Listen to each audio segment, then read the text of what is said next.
শঙ্কর সেন।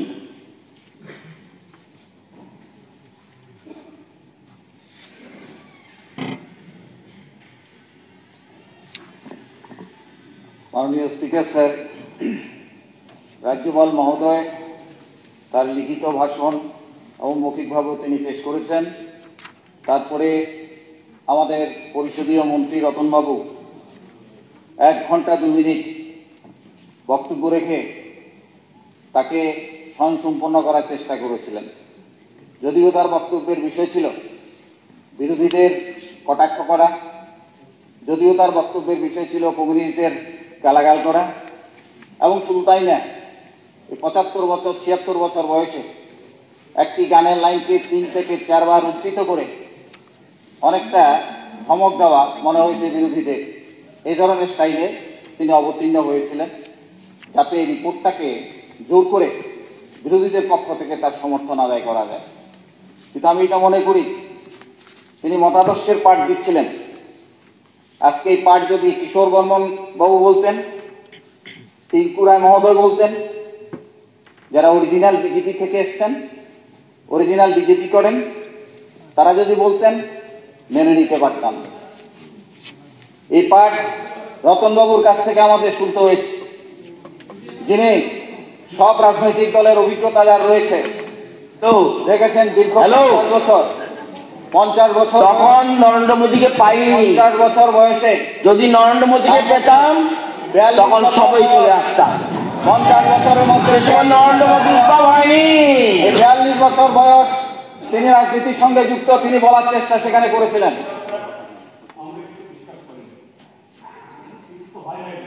ঠিক আছে, বলেন মাননীয় সদস্য বলেন। ঠিক আছে, জিতেন বাবু বসেন বসেন, বলেন বলেন। ঠিক আছে ঠিক আছে ঠিক আছে, সিনিয়র ম্যান সবচাইতে উনি এইভাবে ওকে বলেন বলেন। উনি বলছে কি আপনার কথা শুনে 50 বছরের রাজনৈতিক জীবনের কথা উনি বলেছেন। 42 বছর বোধহয় সম্ভবত কংগ্রেস দলে ছিলেন। 75-এর জরুরি অবস্থার সময় আমি ক্লাস 6-এ ছোট থাকতে পারি, কিন্তু উনার তখন রাজনীতিতে বয়স, তিনি রাজনীতিতে তখন হাত পাকাচ্ছেন। কাজে এই অবস্থার মধ্যে দাঁড়িয়ে 75-এর অভিজ্ঞতার কথা বলছেন। তিনিও তো সেই দলের মধ্যে ছিলেন, সেই দলের মধ্যে থেকেই তো সেখানে কাজ করেছিলেন। কাজে আজকে কটাক্ষদের গালাগাল করার চেষ্টা সেখানে মধ্যে করেছেন।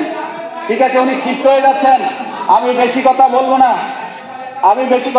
না ওনার সম্পর্কে। উনি ক্ষিপ্ত হয়ে যাচ্ছেন, উনি বয়োজ্যেষ্ঠ মানুষ, কাজের কথা বলেন। আমি ওখানে এই অবস্থার মধ্যে দাঁড়িয়ে এই রিপোর্ট তাকে সমর্থন করতে পারছি না। এই রিপোর্ট ভেতরে জুমলা, অসত্য। ত্রিপুরা রাজ্যের মানুষ যখন না খেয়ে মরছেন, ত্রিপুরা রাজ্যের ভেতরে যখন অভাব অনটন, তখন দাঁড়িয়ে এই ধরনের কতগুলো সামান্য তথ্য সম্বলিত একটি রিপোর্ট এখানের মধ্যে বিধানসভার এই গুরুত্বপূর্ণ বিধানসভায় উত্থাপন করা হয়েছে। আপনারা দেখেছেন আমাদের রাজ্যের মানব পাচার অব্যাহত, সম্পূর্ণ ব্যর্থ রাজ্যের পুলিশ প্রশাসন, ন্যাশনাল ইনভেস্টিগেশন এজেন্সি NIA, তাদের হস্তক্ষেপ করতে হচ্ছে আমাদের রাজ্যের ভেতর থেকে। তারা ক্রমশ নিয়ে যাচ্ছেন 30 তারিখ সাবরুমের আইমারা থেকে সুমন ত্রিপুরা বৈষ্ণবপুরের সেখানে কাঙ্কু মঠ বিলমতাই অমলেশ দাস, তাদেরকে তুলে নিয়ে যাচ্ছেন এবং 8 ডিসেম্বর 27 জনকে গ্রেপ্তার করেছেন আমাদের রাজ্যের পুলিশ প্রশাসন। সেখানের মধ্যে ব্যর্থ হচ্ছেন। এই হচ্ছে সুশাসন, তার নমুনা। আমি বলছি না, আমার বক্তব্য না, পত্রিকার ভেতরে ফলাও করে ছাপানো হয়েছে। আজকে এই ধরনের বিষয়গুলো সেখানে তুলে ধরা হয়েছে। সেনদন পত্রিকায় কর্মসংস্থানের অভাবে হতাশাগ্রস্ত যুবক যুবতীর আত্মহত্যা, চুরির ঘটনা, নেশার ঘটনা লাফিয়ে লাফিয়ে সেখানে মধ্যে বাড়ছে। শুধু আমার কথা না, পত্রিকা সেনদন পত্রিকা সেনদন পত্রিকায় সেই সংবাদ প্রকাশ করা হয়েছে। অভাব অনটন, নেশা,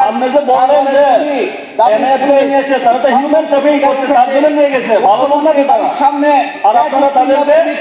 পত্রিকায় সেখানের মধ্যে উঠেছে। পত্রিকার মধ্যে ত্রিপুরা দর্মন সরকারের পৃষ্ঠপোষকতায় নেশার মোড়কে মন্দির নগরী, এই পত্রিকা ত্রিপুরা দর্পণ পত্রিকার ভেতরে উঠেছে। এভাবে প্রত্যেকটা পত্রিকা, সেনদন পত্রিকায় গরু সহ আটক 2 চোর পত্রিকার ভেতরে উঠেছে। আজকে এই ধরনের অসংখ্য পত্রিকা সামনে আজকে নজির, শুধু আমার বক্তব্য না, সারা ত্রিপুরা রাজ্যের মানুষ সেখানে মধ্যে 41 লক্ষ মানুষ সেখানের মধ্যে দেখছেন, তারপরও বলছেন সুশাসন, এই কথা বলে মানুষকে বিভ্রান্ত করার চেষ্টা সেখানের মধ্যে করছেন। চন্দন পত্রিকা 1 জানুয়ারি পত্রিকার ভেতর সেখানে উঠেছে, আপনারা দেখেছেন সেখানে শিশু বিক্রির ঘটনা বাড়ছে, অভাব গ্রাম ত্রিপুরায়, সামাজিক অগ্রগতিতে ত্রিপুরা স্থান হয়ে গেছে 27 নম্বরে। চন্দন পত্রিকা 1 জানুয়ারি পত্রিকার ভেতরে সেখানে দিয়েছে। আমাদের রাজ্যের বেশ কয়েকটা জায়গা থেকে শিশু উদ্ধার করে তাকে উদ্ধার করা হয়েছে প্রশাসনের। ভুলে গেছেন কমলপুর হাসপাতালের সামনে এক উপজাতি মা তার সন্তান বিক্রি করেছিল স্বামীর চিকিৎসার জন্য। আমাদের রাজ্যে সর্বাধিক আরে অসত্য কথা বললে তো আমরা বলবো, আরে অসত্য কথা কেন বলা হচ্ছে? আপনাদের লোক কথা বলছে, আপনাকে ডিস্টার্ব করলে কেন হইব?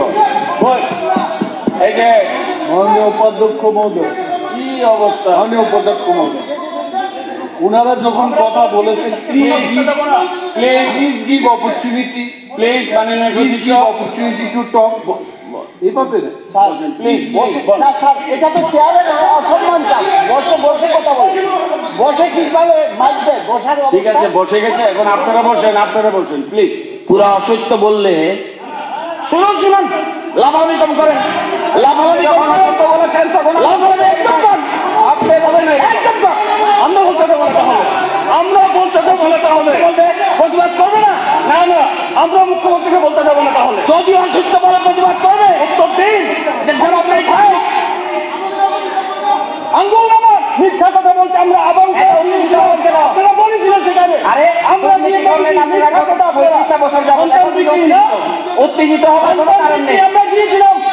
আমরা গিয়েছিলাম আবাংছড়া, ওই দিনে আপনারা মিথ্যা প্রচার করেছিলেন। আমরা গিয়ে সেখানে তদন্ত করে দেখেছি সেখানে সন্তান পুরো বিক্রি হয় না। নির্লজ্জ মতো কথা বলছেন পবিত্র বিধানসভার মধ্যে আপনারা। আপনার সময় আসলে বলবেন। 1 ঘন্টা 2 মিনিট বক্তৃতা দিয়েছে, আমরা এই প্রতিষ্ঠা করিনি স্যার। ঠিক আছে, বেশি কিষ্ট হয়ে যাচ্ছে। আপনি রাজ্যপালের ভাষণের উপর কথা বলেন না, তীর্থার সমস্যা হবে না। বলেন না স্যার, আমাকে বলতে না দিলে আমি কি করে বলবো? বলেন। আরে শ্যামল বাবু একটু, আমরা এই রিপোর্ট এটা মনে করি না। আমাদের রাজ্যের জনগণের যে চাহিদা, জনগণের যে দাবিগুলো, এই দাবিগুলোর কিচ্ছু এই রিপোর্টটার ভেতরে নেই। যেমন দক্ষিণ জেলা সদর, সেখানে দেখেছেন সবচেয়ে বেশি গাড়ি চলাচল করে আমাদের এখানে। সদরের পরে সবচেয়ে বেশি দক্ষিণ জেলাতে গাড়ি চলে। আমরা দাবি করছি, সেখানের মধ্যে একটা দাবি করেছিলাম একটা সিএনজি স্টেশন। গত বিধানসভাতেও সেই কথাগুলো বলা হয়েছিল, কিন্তু রাজ্যপালের ভাষণে তা অনুপস্থিত। দিলে পরে সুন্দর হতো এটা। ডিআরডব্লিউ ওয়ার্কার, বামফ্রন্ট সরকারের সময় সিদ্ধান্ত 10 বছর পূরণ হলে পরে ডিআরডব্লিউ যারা ওয়ার্কার তাদেরকে রেগুলার করার রীতি আমাদের রাজ্যে 35 বছর বামফ্রন্ট সরকারের সময় চালু হয়েছিল। বামফ্রন্ট সরকারের সময় সেখানে মধ্যে ছিল। আজকে 15 বছর পেরিয়ে গেছে, একটা 16 বছর পেরিয়ে গেছে, এখন পর্যন্ত সেই ডিআরডব্লিউ যারা ওয়ার্কার তাদেরকে এখন পর্যন্ত রেগুলার করা হচ্ছে না। 15-16 বছর সেখানে মধ্যে পেরিয়ে গেছে। আমাদের রাজ্যে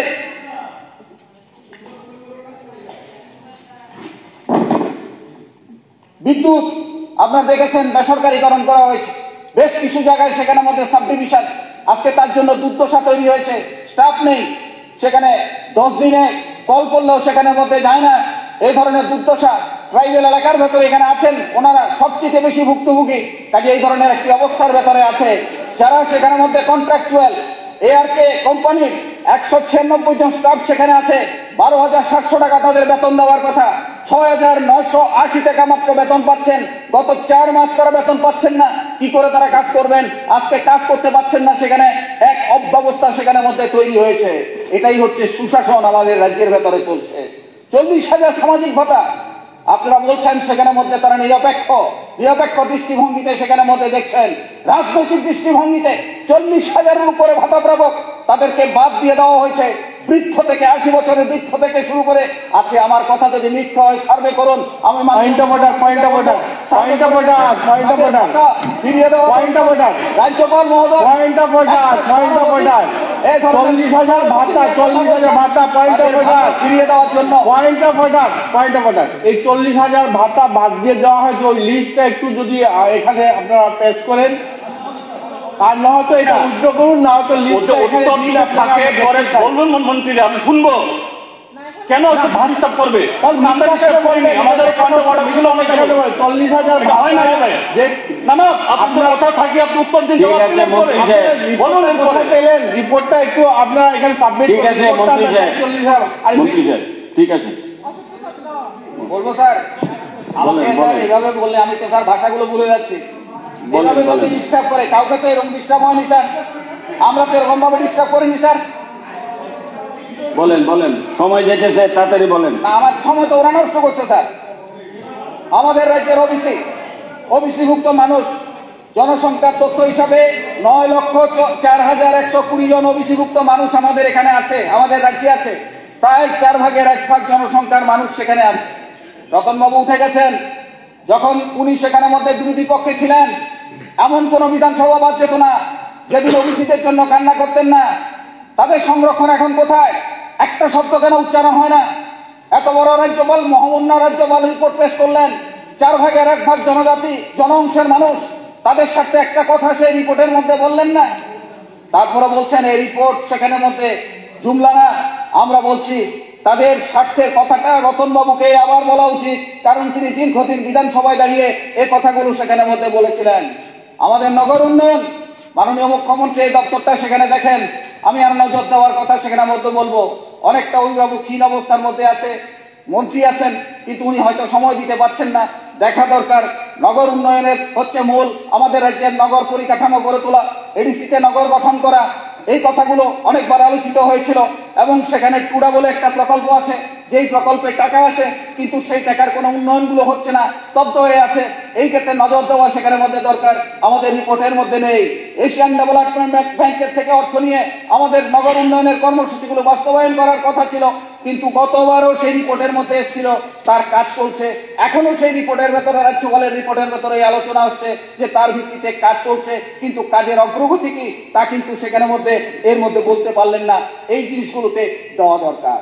জল জীবন জল মিশন, বড় বড় সাইনবোর্ড, বড় বড় প্রচার, স্টিকার, গ্রামে ঘুরে একটু দেখুন, তদন্ত করে দেখুন, সেই হাইড্রেন্টটা আছে আর স্টিকারটা আছে, জল পড়ে না।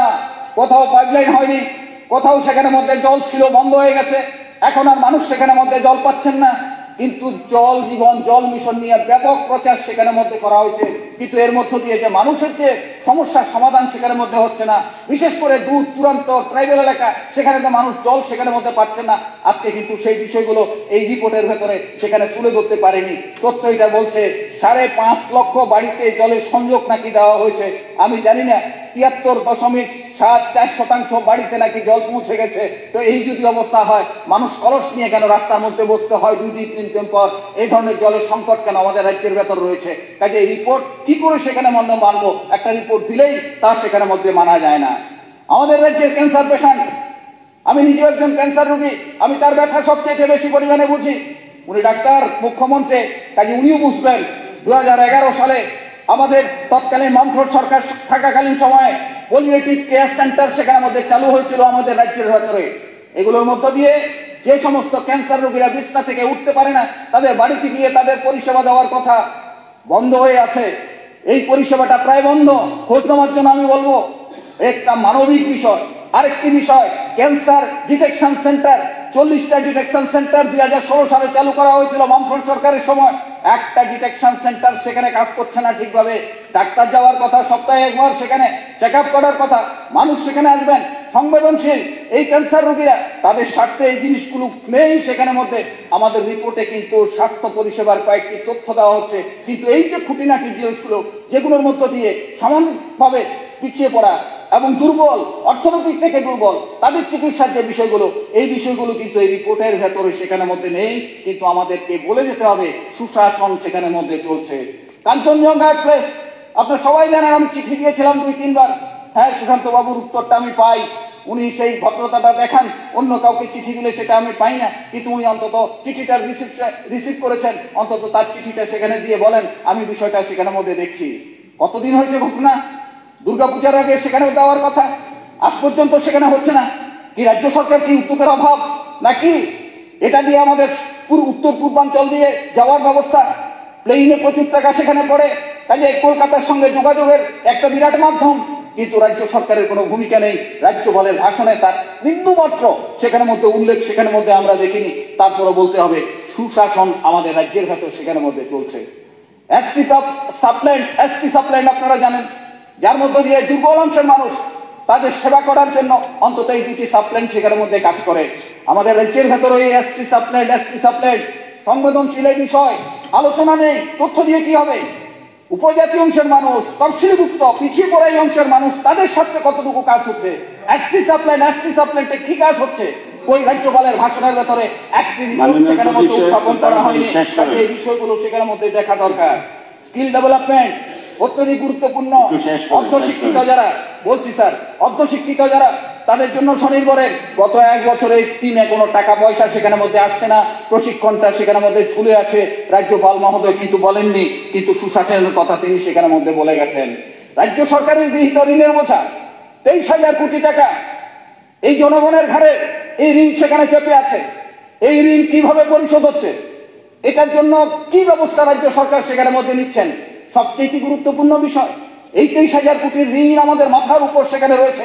রাজ্য সরকার কোন গতিতে আস্তে আস্তে করে সেগুলোকে পরিশোধ করার জন্য কি উদ্যোগ নিচ্ছেন? একটি লাইন রাজ্যপালের ভাষণের মধ্যে নেই। 23,000 কোটি টাকার ঋণ মাথার উপর নিয়ে তারপর আমাদের বলতে হচ্ছে সুশাসন চলছে আমাদের রাজ্যের ভেতরে, এই কথাটা সেখানের মধ্যে বলতে হচ্ছে। মৎস্যের উৎপাদন, সুধাংশু বাবু আছেন এখানে, উনি বলেছেন বিভিন্ন মিটিং এ গিয়ে রিভিউ করছেন, খুব ভালো দিক।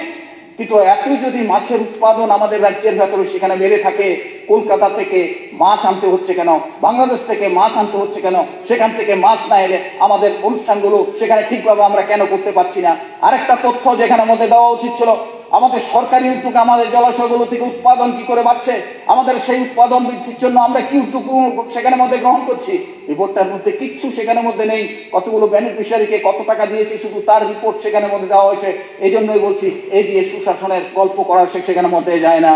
11 নম্বর পয়েন্টে সেখানে রাজ্যপালের ভাষণে সেখানে মধ্যে বলা হয়েছে 54% এলাকায় ধান চাষ হয়ে গেছে। 54% এলাকায় ধান চাষ হচ্ছে, প্রচুর ধান কেনা হচ্ছে। হ্যাঁ, সরকার ধান কিনছেন, অস্বীকার করতে পারবো না আমরা। 22 টাকাটা 24 টাকা রেট করেছে, অস্বীকার করতে পারবো না, সরকারের ভালো উদ্যোগ। কিন্তু এতই যদি হয়, গোলবাজারে জানতো বড় বড় গুদামের ভেতরে যে চালগুলো বন্দি যাচ্ছে, সেই চালগুলো কোথেকে আসে? সমস্ত চালগুলো আসছে বাইরের। আমাদের রাজ্যের উৎপাদন কোথায়? একটু শেষ করে আমাদের রাজ্যের উৎপাদন কোথায়? তাহলে পরে এই ধরনের কথাগুলোর সঙ্গে বাস্তবতার কোনো মিল সেখানের মধ্যে আমরা খুঁজে পাচ্ছি না। কাজে এই জিনিসগুলো সেখানের মধ্যে দেখতে হবে। মহিলা বিল খুব সুন্দরভাবে উনি রিপোর্ট সেদিন পেশ করেছিলেন, কিন্তু মহিলা বিলের কার্যকরতা কোথায়? আমরাই করেছি আমাদের রাজ্যের ভেতরে। পৌর সংস্থা, পঞ্চায়েত, ত্রিস্তর পঞ্চায়েতের মধ্যে 50% মহিলাদের রিজার্ভেশন আমরাই সেখানে মধ্যে করতে পেরেছি। কাজে ওই ধরনের বিল, যে বিল 2029 সালের পরে গিয়ে আলোচনা হবে, আর আজকে বিধানসভায় সেগুলো তুলে মানুষকে বিভ্রান্ত করছেন সুশাসনের কথা বলে, এই জিনিসগুলো সেখানের মধ্যে আমাদের রিপোর্টের ভেতরে নেই। এগুলো সফলতা আমাদের রাজ্যের, বামফ্রন্ট করতে পারে, কিন্তু এগুলো হচ্ছে সফলতা।